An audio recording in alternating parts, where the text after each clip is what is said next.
Our motoring tip of the week concerns fuel injection systems. Now there's two dominant systems today. That's port fuel injection and direct injection.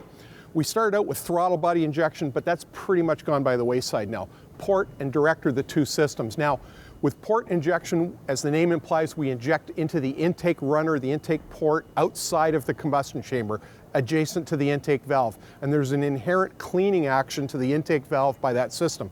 Direct injection, as its name implies, injects directly into the combustion chamber.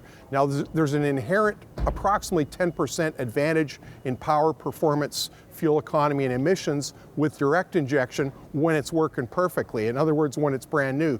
But we've found now that as time goes on, these systems have been out for a few years now, and we've got lots of high kilometer vehicles on the road with direct injection. It's proving to be a real problem with carbon buildup on the valves.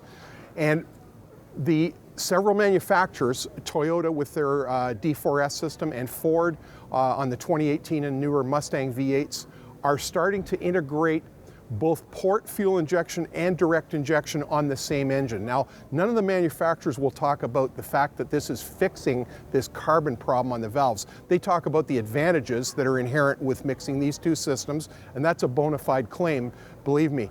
However, as a mechanic, this is a huge advantage now for people buying cars to have a vehicle with both these systems. They get the best of both worlds. They get away from that problem with the carbon buildup on the intake valves of direct injection engines, and in some cases this actually requires engine teardown.